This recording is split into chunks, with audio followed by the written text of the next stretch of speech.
ya diberi judul Al-Mu'jam fi Ta'limil Lugha Al-Arabiyyah wa Ta'allumuha. Sebelum kita melihat bahwa hubungan antara kamus dan pembelajaran bahasa Arab,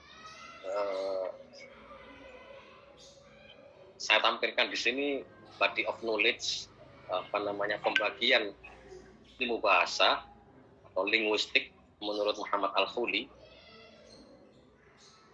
di mana kita tahu beliau membaginya ilmu bahasa menjadi ilmu lugha an-nadhari, ilmu linguistik atau theoretical linguistik. Yang kedua adalah ilmu lugha at-tatbiqi, applied linguistik. Yang Al-Khuli ilmu an-nadhari wa huwa al-ilm alladhi yabhasu anil lugha. Ilmu yabhas anil lugha. Jadi membahas bahasa sendiri. Berarti membahas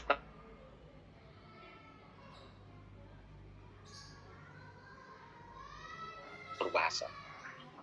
Bunyi yang terucap, ngasot nutfi atau artikulatif fonologi, atau akustiki, atau yang sam'i yang diterima.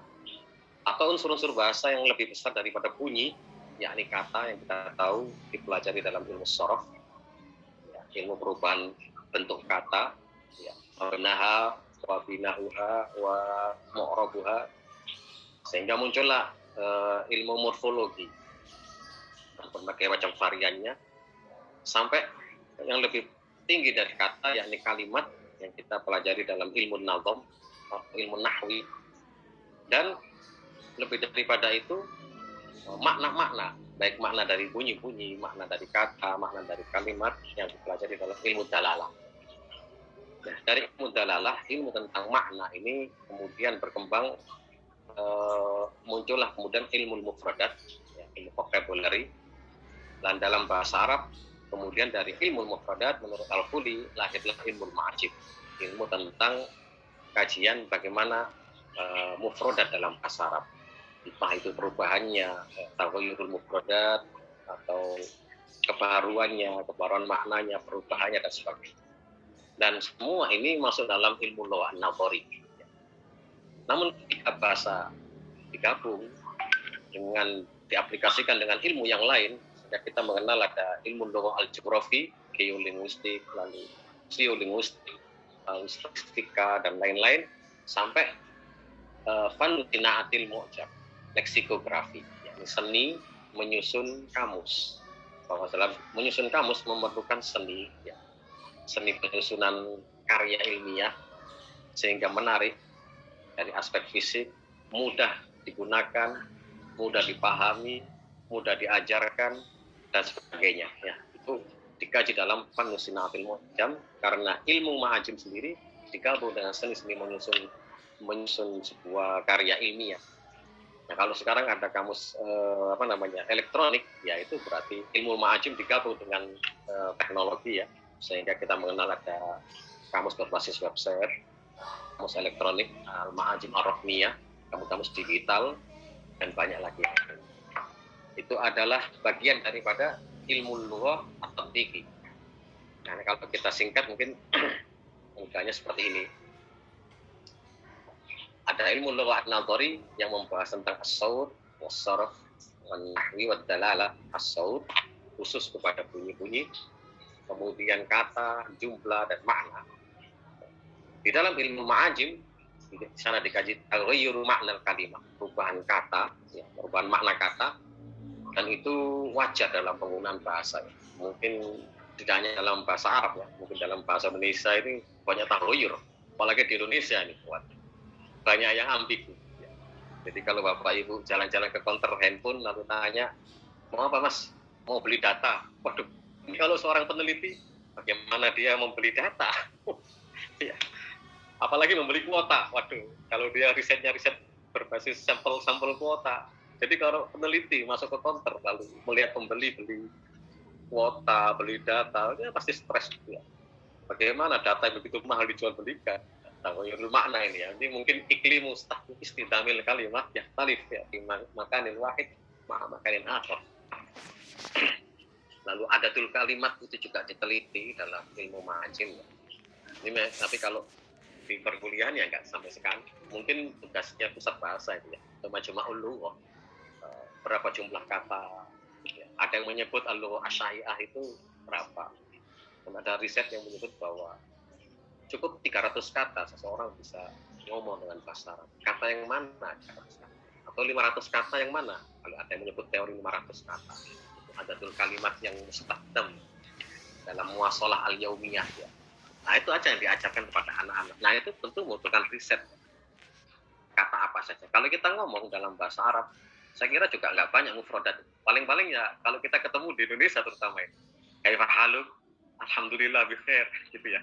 Jarang kita pada waktu ngomong membahas mustasnayat ya, khobar muqaddam jamak. Wah, itu jarang dibahas. Paling ya ainal makhah, tafadhol, majanan, paling-paling gitu-gitu aja. Ya kalau sehari-hari. Kalau ada iftar, majanan amsyirah. Paling-paling gitu ya. Apalagi jamaah haji ya. Cukup menghafalkan angka 1 sampai 10 real, itu pulangnya sudah bawa berkilo-kilo barang ya. Nah ini mana mustakmal dan muhmal. Kemudian tadwirun kalimah.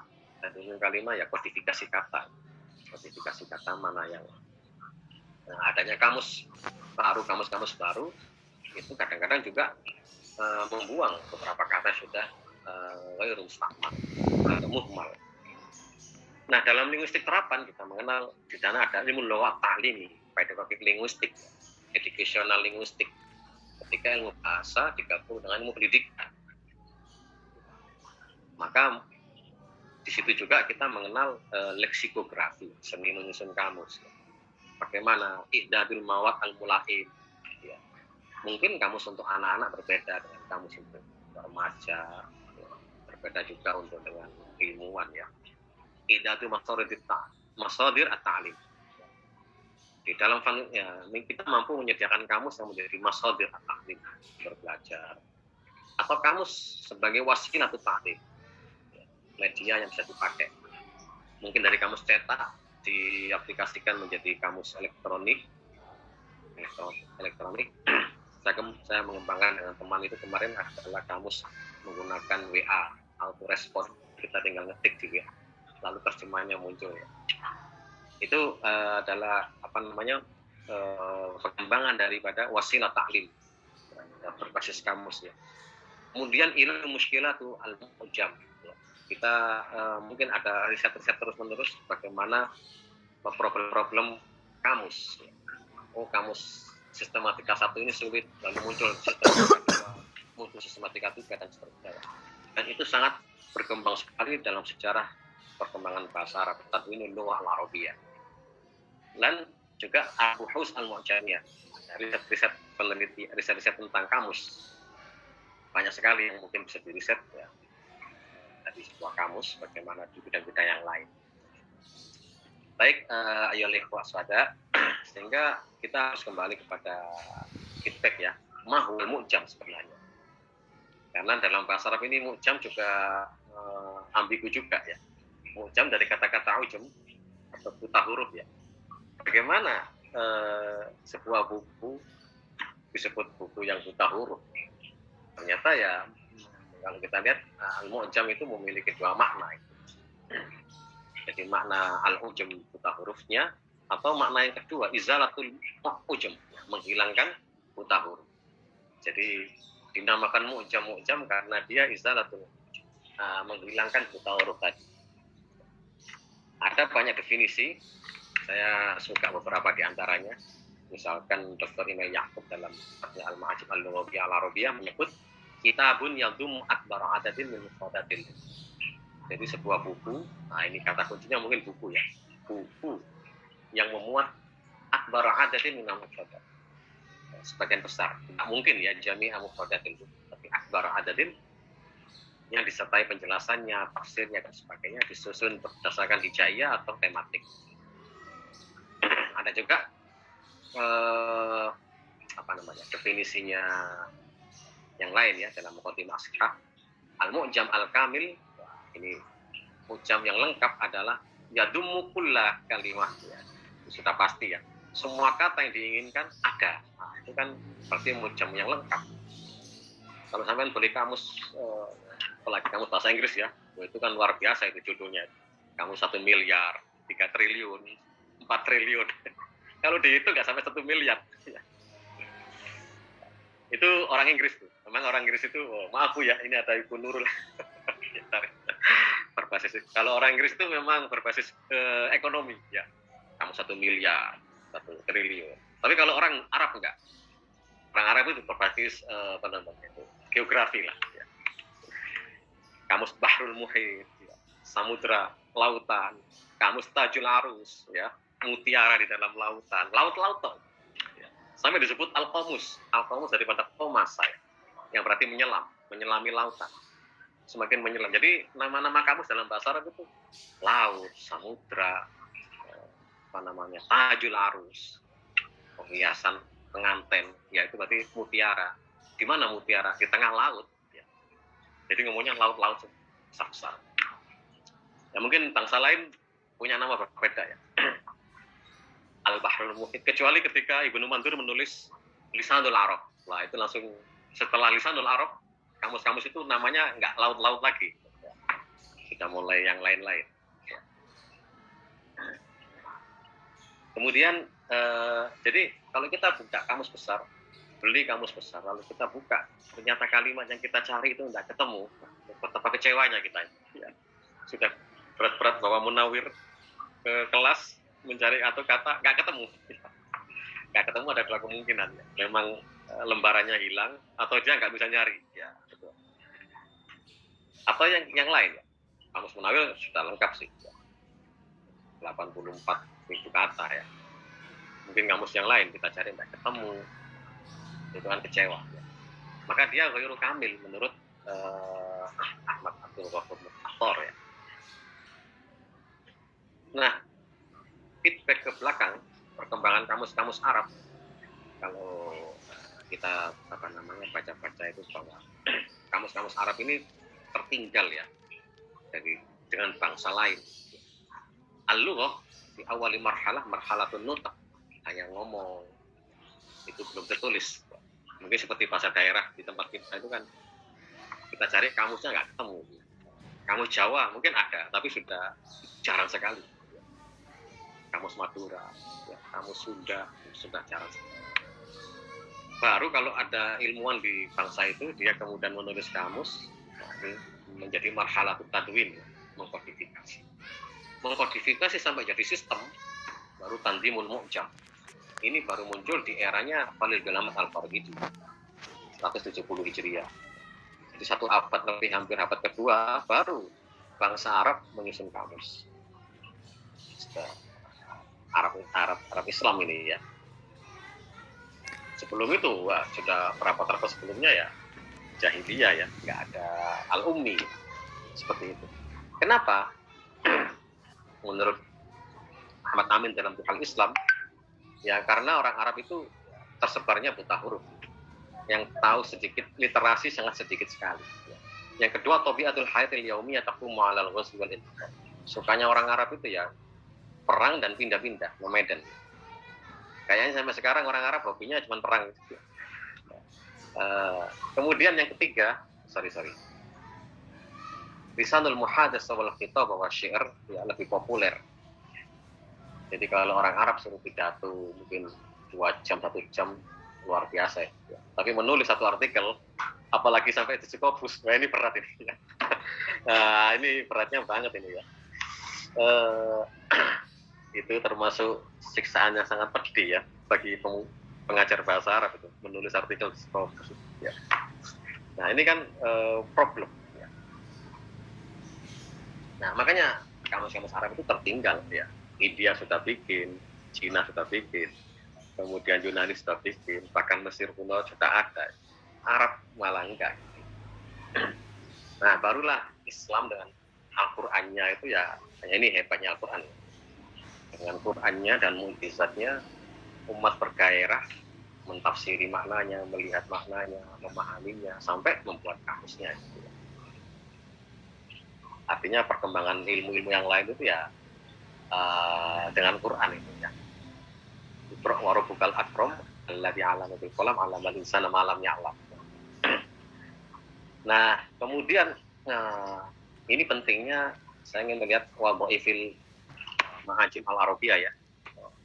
Untuk melihat posisi sejauh mana kamus itu penting dan itu terkait dengan pembelajaran. Kita kembali ke fungsi-fungsi kamus. Fungsi yang pertama mungkin bayanul makna, ya, menjelaskan tentang makna-makna. Kita mengenal ada makna-makna sorf, ya, makna-makna sorf. Misalkan kita tahu fa'ala, oh ini fa'ala ta'adi, oh, ini butuh maf'ul, ini bimakna tolak, ini ada tasdidnya bimakna tikror. Nah, kita tahu itu ya dari kamus, ya, makna meminta, ya. Ghafara mengampuni, istaghfara meminta ampun, penambahan morfem, ya. Ini ternyata merubah makna. Mana sorfnya ini kita ketahui dari kamus. Nah, kita menyediakan kamus yang seperti itu dalam pembelajaran sangat menarik, terutama di pesantren. Kamus-kamus yang seperti itu disukai, gitu. Kemudian bayanun nutak, cara pengucapan. Mungkin kalau dalam bahasa Arab tidak begitu penting, ya, tidak begitu dibutuhkan karena tulisannya dan ucapannya sama, ya. Beda kalau bahasa Inggris, ya. Buku itu kan buuk, ya. Nah, itu problem. Bahasa Arab juga ada sih, makanya problemnya dalam bahasa Arab itu karena nggak ada syakalnya, itu problemnya. Juga bisa baca itu karena nggak ada harokat. Nah, itu problem. Makanya kamus-kamus klasik mesti menyebut misalkan kata hadasa, nah itu dibaca bidomidal, wakasridal, di mana kata wakasridal? Hadusa apa hadasa? Kamus-kamus klasik. Karena mungkin bisa dibaca dua. Nah, itu problemnya di harokat.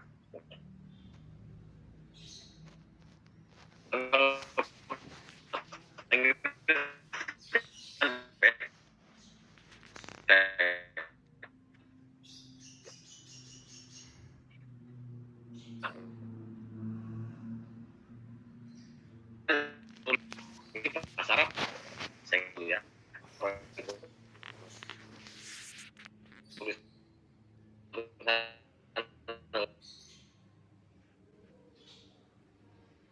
Istiqoh, dengan kamus kita bisa mengetahui derivasi sebuah kata atau mungkin asal kata.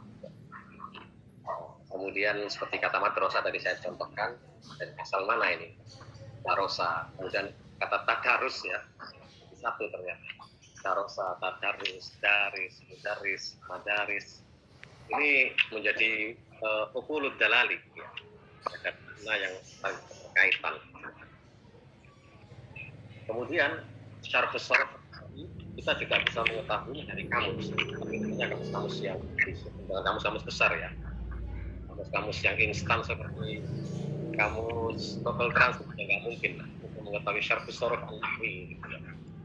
Mengetahui ini sulasi mujarrad, ini mazid, taksirnya apa. Nah, itu adalah informasi yang mahal, ya, dari sebuah kamus yang disebutkan kamus. Jadi kalau sekarang kan instan sudah nggak ada. Menjelaskan istikdamul kalimat, penggunaan kata, contoh-contohnya dan sebagainya, bahkan ditambah syahid, ya, baik itu dari ayat, hadis, itu kalau kamus-kamus besar ada seperti itu.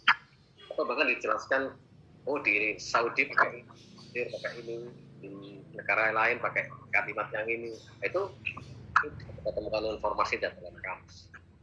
Dan terakhir tentu saja yang paling banyak sekarang adalah fungsi-fungsi terjemah. Jadi orang melihat kamus karena untuk menerjemah dari alih bahasa dari bahasa satu ke bahasa yang lain. Itu fungsi yang paling banyak saat ini. Karena sekarang orang sudah sifatnya global, ya, perubahan perpindahan dan informasinya sudah antar negara, sehingga fungsi-fungsi terjemah ini semakin dominan dalam sebuah kamus. Kemudian tasniful ma'ajim al-arabiyah, kalau kita lihat klasifikasi kamus, dari sini mungkin kita bisa nanti mencocokkan di dunia pembelajaran, ya. Saya mau pakai yang mana? Yang pertama min haisun nizam, dari aspek sistematika, secara garis besar ada kamus maknawi, ada kamus alfat. Kamus maknawi misalnya kamus-kamus tematik, di mana mencari kata itu berdasarkan makna.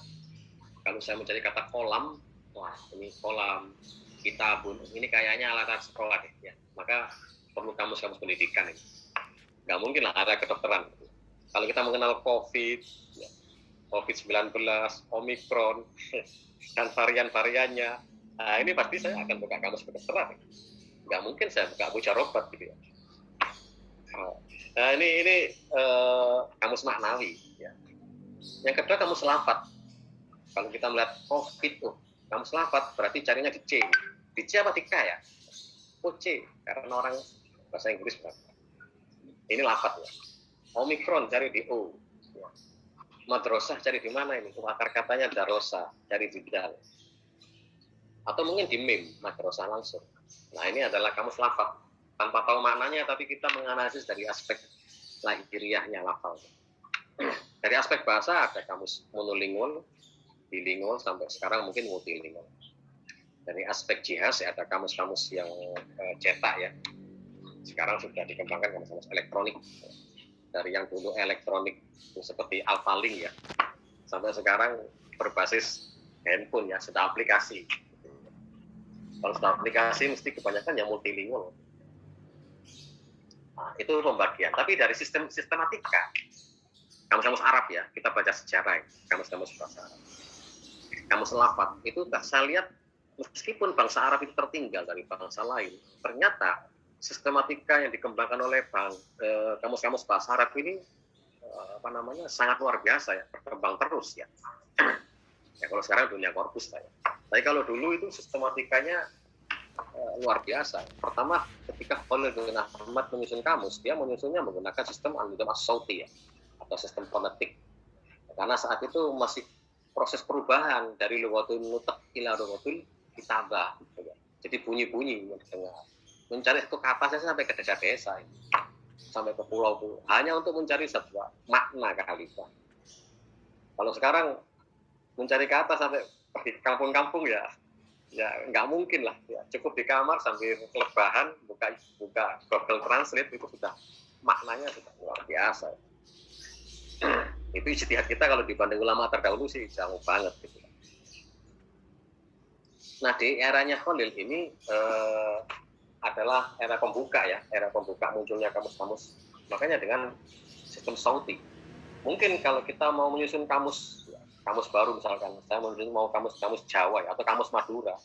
Yang saya lakukan pertama adalah studi lapangan ya, tanya ke orang Madura, kata ini ya itulah sauti. Ini kamus yang terkenal itu kamus Al-Ain dan diikuti kamus-kamus yang lain. Di Al-Bari, itu juga an-nizam as-sauti. Dalam kamus ini, kalau kita melihat misalkan kata-kata, kita mencari kata-kata istighfar, itu cari di alif ya nggak mungkin. Carinya di ghain, karena istighfar cari dulu akar katanya ghafar. Kemudian gha ini adalah fi aqsal hanjarah, berdasarkan makhraj. Ya, pencarian katanya itu berdasarkan makhraj, di ghain. Karena ghain makhrajnya paling awal. Kalau misalkan kata apa ya? Oro'a nggak cari di kok, tapi harus cari di hamzah. Karena makhrajnya lebih. Nah ini problem sistem di kamus-kamus as-sauti. Lama-kelamaan sistem ini dirasa mungkin sulit ya, seiring perkembangan zaman, lalu muncullah an-nizam al-hijai, sistem tulisan ya. Saat itu disusun berdasarkan huruf hijaiyah. Kita mengenal yang pertama kali menyusunnya adalah Ibnu Duret, kemudian dikembangkan oleh Ibnu Faris dalam kamusnya Maqayisul Lughat. Nah, dia menyusunnya ini unik ya. Seperti kata-kata kataba, carinya di ba. Mengapa ba? Karena ba adalah berada di urutan yang paling awal daripada kaf. Gitu. Alif, ba, ta, sa, jim, ha, ho. Alasannya itu. Kalau di as-sauti kan cari di kaf. Mengapa kaf? Ya karena kaf makhrajnya lebih dulu. Ya. Setelah halqiyah itu baru masuk ke mulut. Jadi kamus sauti itu sangat disenangi oleh orang ahli Quran atau ahli qiraah. Kamus hijai ya karena saat itu ini mempopulerkan huruf hijaiyah ya, alif sampai ya yang disusun oleh Nasir bin Asim urutannya itu.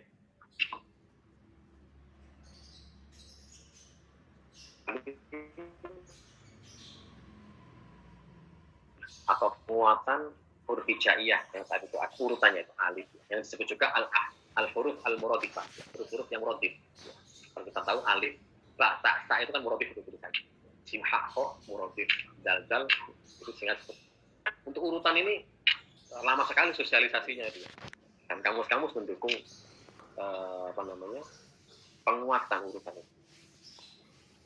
Kemudian lebih lanjut lagi baru muncullah kamus sistem hija'i ya. Sistem hija'i ini oleh Al-Jauhari dalam kitab As-Sihhafil Lughah itu mulai disusun kamus berdasarkan sastra. Ada yang menyebutnya An-Nizam Al-Qawafi, ada yang menyebutnya An-Nizam Al-Adabi. Di mana penyusunan kamus itu berdasarkan huruf terakhir dari sebuah kata. Sehingga kalau kita melihat istighfar, carinya bukan di alif, bukan di ghain, tapi di ro. Kata ba carinya di ba. Mengapa ba? Mengapa huruf terakhir? Alasannya ya karena lam fi'il itu konsisten daripada fa fi'il, daripada ain fi'il. Kalau fa fi'il ada di awal, bisa juga ada di nomor 2, af'ala. Bisa juga di nomor 3, di nomor 4 ya, istaf'ala. Apalagi ain di tengah bulat. Tapi lam fi'il selalu di akhir. Nah, ini yang dipakai oleh ulama-ulama bahasa pada saat itu ya. Sehingga didukung oleh Al-Fairuz Zabadi, menyusun kamus Al-Bahrul Muhit, dari Ibnu Mandur, di Samul Arab, ini pendekatannya juga An-Nizam Al-Qawafi.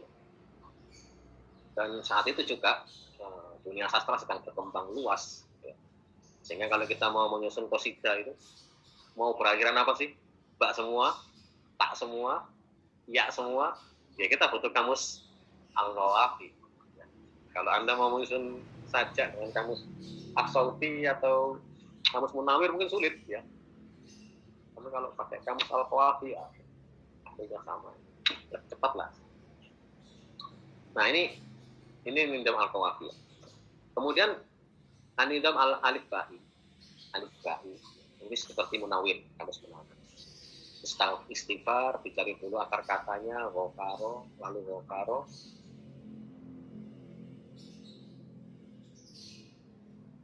Jadul, alif ba ta sa jim sama ya. Atau kalau di komputer disebut huruf Hindi malah, bukan Arabic number. Nah ini alif ba ta sa. Nah yang terakhir mungkin tahun kalau di Indonesia tahun 1994-96 ya, ketika Zudi Muldor atau Syekh Tabriq Ali almarhum menyusun kamus Al-Asri. Nah, itu berdasarkan Nizam An-Nutqi, yakni yang terucap paling awal. Nggak perlu dicari akar katanya. Sehingga kita kalau mencari istighfar, nggak usah dicari di wafaro. Langsung aja cari di hamzah ya.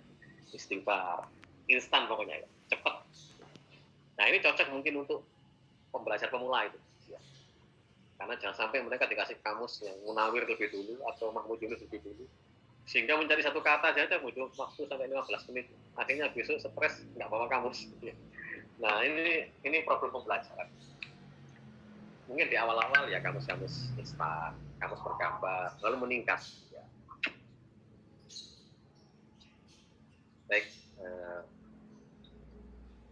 dari aspek anwa, kalau kita background lagi, tipe-tipe kamus banyak sekali. Kamus Lughawi, kamus terjemah, ini nggak usah saya jelaskan lebih lanjut ya.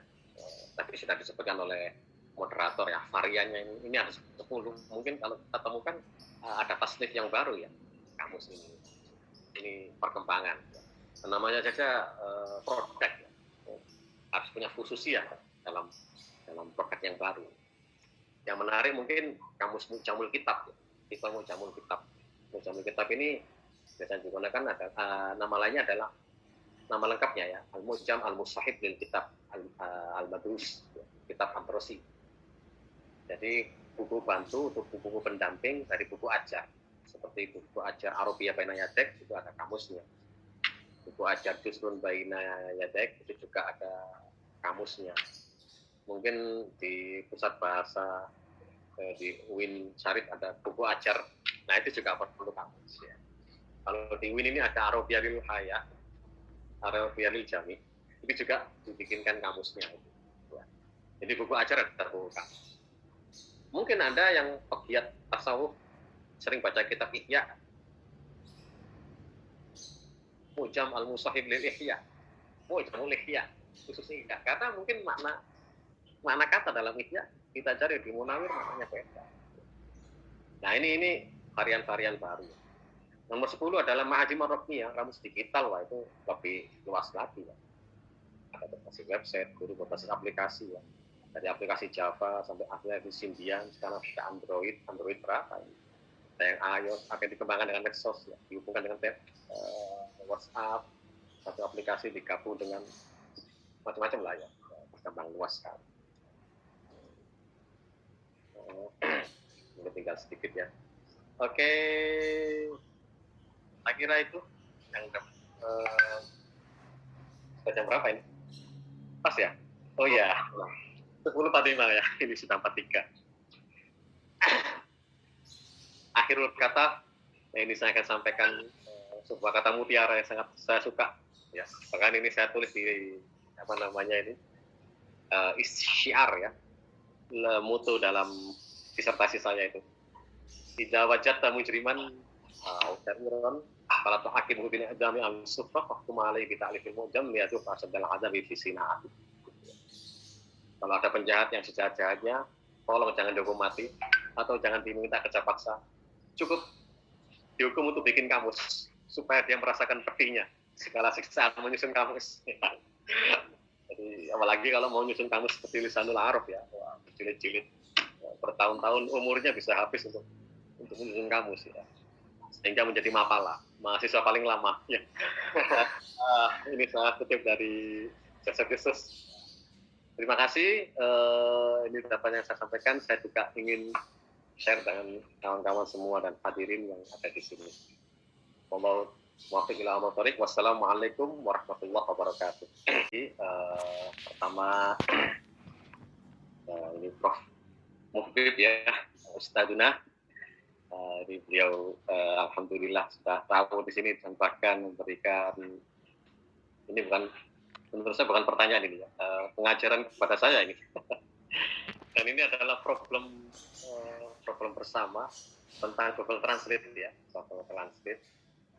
Memang Google Translate ini di satu sisi ya sangat membantu menurut saya. Tapi untuk terjemahan kata untuk mempercepat saja.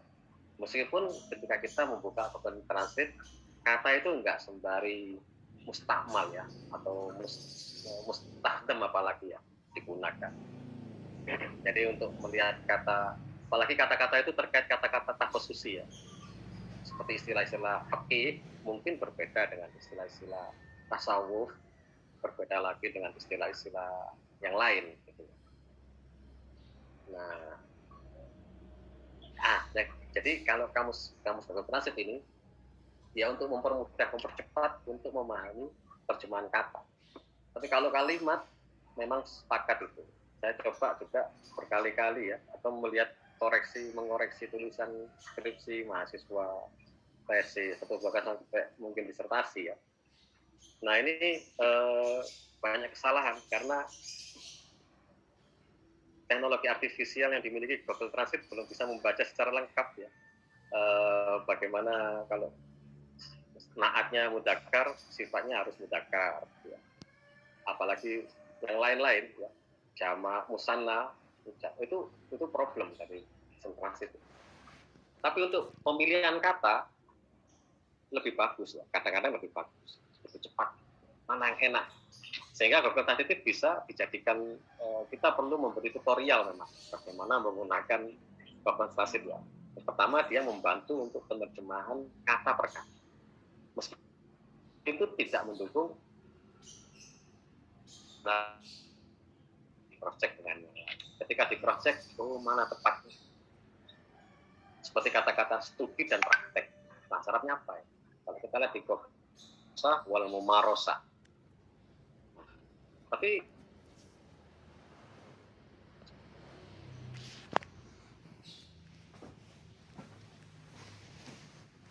notoriah otaktik, nah itu perspektifnya perspektif linguistik. Nah tapi kan itu untuk awal bagus, apalagi kita kemana-mana bawa gadget ya, kebutuhan-kebutuhan seperti itu. Jadi Google Translate ini teknologi yang sangat menarik, dan bahkan big data dari Google Translate ini kan digunakan bagi pengembang teknologi untuk mensisipkan terjemahan faurian gitu. Ada film tinggal ditempelkan aja, itu sebenarnya big datanya dari Google salah satunya. Kemudian ada orang ngomong kelebihan Google Translate ya, dia juga merubah teks menjadi sound gitu. Kita ngomong ini bunyinya apa? Oh, cara pengucapannya seperti ini. Atau tulisannya seperti ini, bayatun nutak atau bayanun hija, tulisannya seperti ini, itu menarik. Tapi kalau untuk bayanu atau pembenaran terhadap kalimat ini benar secara sorfi atau nahwi, saya kira Google sampai saat ini belum ada yang ahli nahwu di Google. Kayaknya jangankan Google ya, mondok 10 tahun aja belum tentu jadi ahli nahwu yang bagus. Bahkan yang hafal Imriti aja suruh nulis kitabah masih sampai keliru-keliru gitu. Ya, jadi artinya belajar itu tetap perlu sanad guru ya. Bahkan saya malah ngeri nih kalau Google sampai ngetik lalu betul semua, waduh ngeri. Bisa-bisa pusat bahasa Jakarta bubar ya. Karena hanya ngetik aja maknanya sudah jelas. Tapi saya kira enggak, karena bahasa ini juga alat komunikasi, dan komunikasi itu terkait dengan kesepakatan-kesepakatan yang maknanya juga akan terus berubah, sehingga Google tadi itu ya, sifatnya adalah membantu di awal-awal untuk bayanul nutat, bayanul hija, bisa kira bagus. Nah, strategi pengajarannya kalau kita menggunakan Google, kita sarankan dia tidak menjadi yang utama ya. Sekarang malah Google bisa menerjemahkan macam-macam gitu, menerjemahkan dokumen, menerjemahkan website, dan banyak. Untuk era milenial, itu tantangan bagi pengembang bahasa ya, yang harus berkolaborasi dengan ahli IT. Saya kira ya, kalau ada teks atau artikel bahasa Inggris atau bahasa Indonesia, bagaimana diterjemahkan dengan bahasa Arab, itu pasti, apalagi mahasiswa ya, kalau mau bayar penerjemah berapa ya, provider berapa, wah, pasti dia akan memilih internet seperti itu. Makanya di satu sisi memang dia memiliki hal yang positif dalam arti mempercepat pemahaman dan sebagainya. Yang lain kita memang perlu mengecek kembali ya hasil-hasil dari terjemahan Google. Itu jawaban dari saya ya, ini dari untuk Ustaz Muhammad ya. Mungkin dari teman-teman yang lain di sini bisa menambahkan ya, karena mungkin nggak begitu memuaskan. Saya kira saya tahu lah problem Google itu menjadi problem yang luar biasa itu ya. Tapi positifnya tetap lebih banyak. Ya. Tetap, menurut saya itu. Mungkin selain tentang Google tadi Pak, mengenai strategi pengembangan penggunaan kata secara kontekstual agar maknanya berterima dan setara. Ini karena tadi ya, kesulitannya mahasiswa memilih arti kontekstual yang disediakan oleh Kamus Bahasa Arab Indonesia. Ya, ada kamus-kamus yang kamus-kamus baru ya, seperti kamus Kamil Karansiat, dia menyebut dirinya kamus kontekstual. Jadi dia dalam kamusnya itu kata ini dikasih contoh penggunaan katanya seperti apa. Karena dalam bahasa Arab kadang-kadang nggak semua kata itu kan bisa digunakan dalam banyak hal. Bahkan kalau kita perlu sampai ke konteks ya, masih muta'addi huruf aja sudah berbeda. Ja'a datang dengan ja'a bi beda ya. Ja'a Muhammad ilal madrasah, ja'a Muhammad bisa ya datang sambil bawa mobil. Kayaknya nggak cocok ya. Yang tepat itu datang sambil bawa es krim gitu ya. Nah itu penggunaan di sini berbeda. Itu masih gitu aja. Atau dalam bahasa-bahasa fikih yang kita tahu wa dakhala ila ahlihi, itu apa ini? Masuk ke keluarga. Nah ini kalau pakai ya maksudnya hubungan tapi kan dia menyebutnya halus banget, wa dakhala. Tapi kalau kita lugu banget, dia masuk ke keluarganya, mau ngapain dia masuk ke rumah, gitu ya. Nah ini kan mungkin konteks kalimat sebelumnya. Jadi tahlilun nas ya, analisis teksnya harus banyak semua. Tapi kalau kamus-kamus yang menerangkan itu sudah banyak ya. Salah satunya kamus-kamus kontekstual yang menyebut dirinya kamus kontekstual. Tapi untuk ngarang kamus seperti itu mesti tebal, karena ada contoh-contohnya, ada kalimatnya. Ada juga kamus-kamus idiom ya. Nah, kamus-kamus idiom itu juga konteksnya berbeda. Makanya memang membangun konteks ini nggak cukup 2-3 kata, tapi mungkin satu alinea, bahkan satu teks penuh baru kita bisa, oh ini maknanya seperti ini. Ya, maka untuk melihat makna per makna itu ya butuh kamus-kamus yang lebih banyak lagi. Terkadang sampai seperti itu. Ya. Maksud ujaran ini ternyata tidak semudah menggunakan kamus am ya. Kadang-kadang kita buka kamus Munawir aja itu maknanya nggak ketemu ini. Misalkan yang karena dia masih membahas bidang yang lain ya kan, yang kita ketahui kan mesti kamus-kamus umum. Makanya sekarang muncul kamus-kamus mutakhosis ya, biulum ya, kamus-kamus spesialis dengan ilmu tertentu. Ada kamus kedokteran, ada kamus fikih, ada kamus tasawuf, yaitu agar kata yang ada di situ itu memang betul-betul konteks ya. Kalau saya baca buku tasawuf ya, saya perlu kamus tasawuf. Kalau saya baca buku bisnis ya, saya ingin betul-betul kamus bisnis. Karena istilah di bisnis mungkin berbeda dengan di olahraga. Olahraga berbeda dengan pendidikan. Olahraga menyebut goal, hadaf ya. Tapi kalau kita orang pendidikan, hadaf itu dikira tujuan pembelajaran ya. Ini kan beda ini ya. Tapi kalau di Munawir, hadaf ya tetap hadaf ya, tujuan. Tapi kalau diartikan tujuan kan nggak enak. Messi tadi mengeluarkan 5 tujuan loh, gimana ya? 5 tujuan kan tambah gak jelas. Kita saja dalam bahasa Indonesia ya, wah, aduh apalagi dalam bahasa Indonesia ya. Kita bahasa Indonesia yang tercampur dengan bahasa Jawa, wah itu macam-macam. Belum lagi bahasa yang terkait dengan sosiolinguistik ya. Itu sangat luar biasa. Ada strata bahasa kan. Di bahasa Arab mungkin ada ya, bukan mungkin ya, ada kata yang halus, kata yang kasar, dan sebagainya. Dalam bahasa Arab ada. Atau kita terpengaruh, ketika ngomong Arab, terpengaruh budaya kita. Kalau kita ngomong dengan Ustadz kan jarang menyebut, Al-Ustadz, hal anta sihi, mesti antum juga, Al-Ustadz, antum sihi. Itu terpengaruh ya, mungkin antum itu menurut Anda itu Anda gitu ya, panjenengan.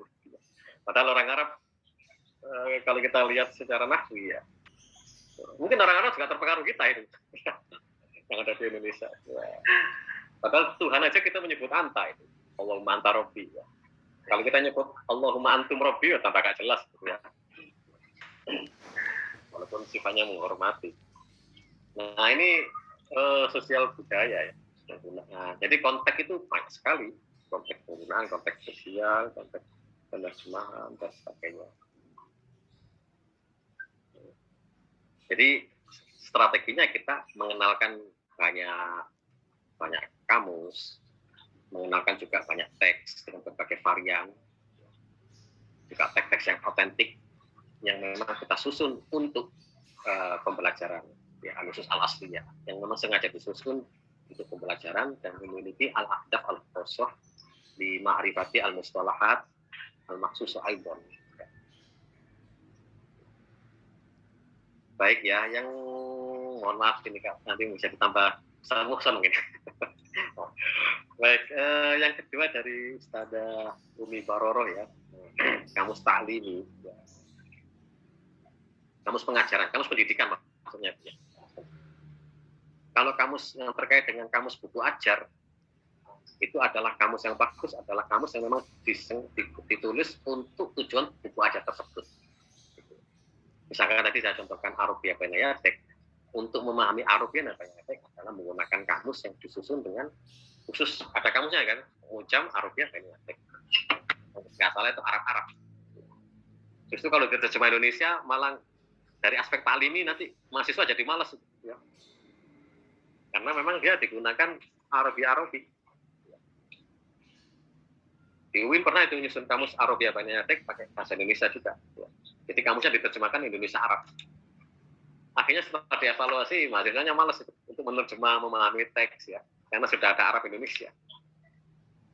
Kalau dia menggunakan kamus Arab tetap seperti yang disusun oleh penulisnya Arabia Baniatek, mungkin tujuan pembelajaran sesuai dengan kitab itu yang menggunakan pendekatan madkhol episoli, madkhol taklimi, dan madkhol ittisol tarbawi itu tercapai. Jadi ada beberapa yang nggak mungkin kita nggak perlu menggunakan kamus terjemah. Salah satunya mungkin seperti itu. Yang pertama, yang kedua, kalau kita bicara kamus tarbiyah sendiri, saya pernah menyusun kamus tarbiyah itu tahun 2000 berapa ya? Tahun 2008 kalau nggak salah. Setelah tak susun nggak jadi terbit ya, karena istilah-istilah dalam dunia pendidikan selalu berubah. Akhirnya sampai sekarang nggak terbit. Paling banyak istilah sering muncul itu dunia pendidikan. Itu sampai orang bahasa, kalau orang bahasa Indonesia stres. Dulu ditanya PNS itu bahasa Arabnya apa? Pegawai negeri sipil. Bahasa Arabnya al-muwaddaf al-hukumi. Sekarang ada istilah ASN.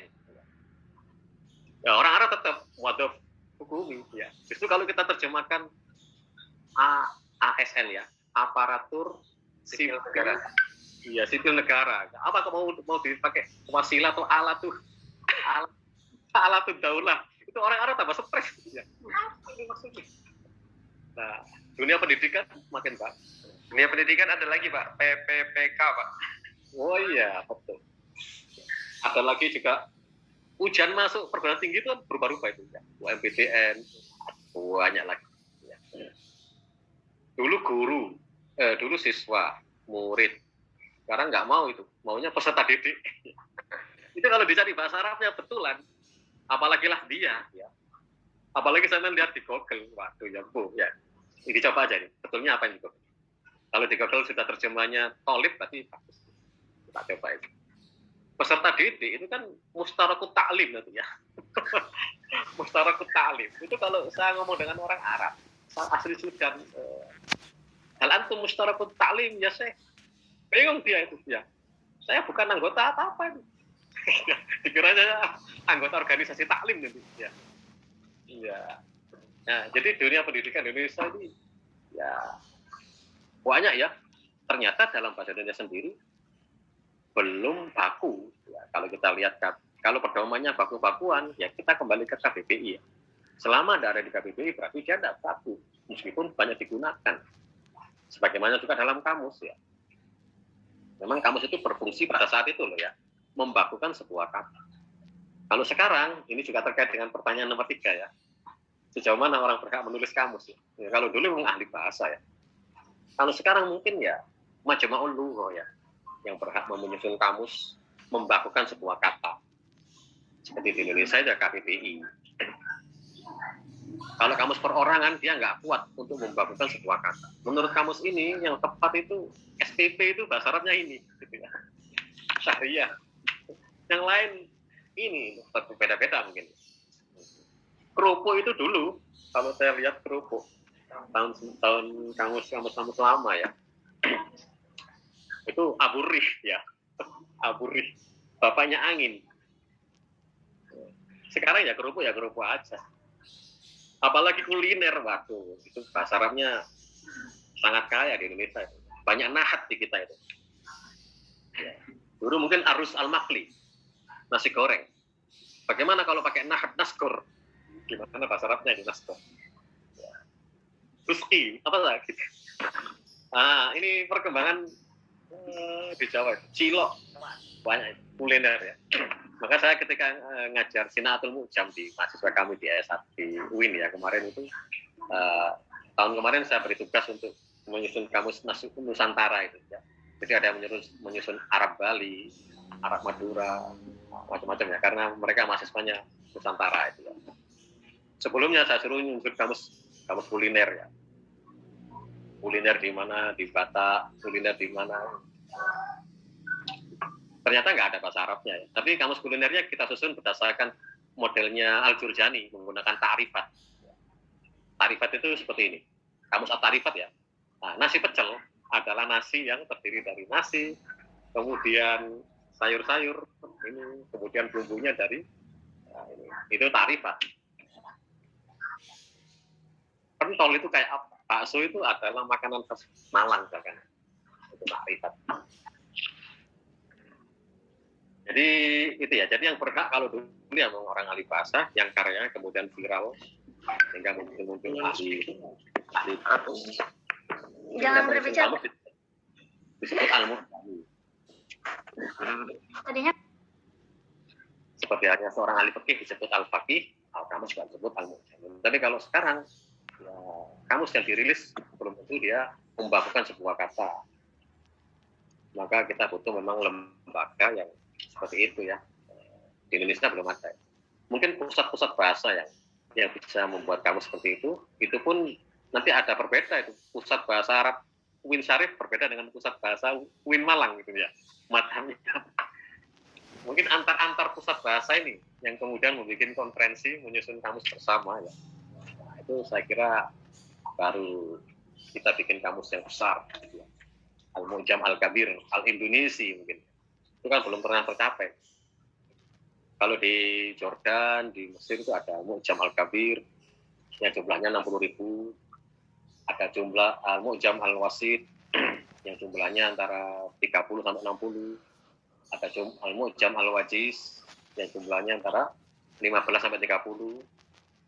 Ada Mu'jam Al-Jaib yang 5 sampai 15. Di bawah 5.000 belum disebut mu'jam menurut Bu Stevenson ya. Nah, ini kan kita standar-standar itu kan diabaikan oleh penyusun kamus. Baik ya, itu sekedar tambahan ya. Mungkin ada yang kurang dari saya juga ingin ziyadah minjami fadilatikum di hadil munasabah wal kursu'ah tamimah. Syukran jazilah. Saya kembalikan kepada moderator ya.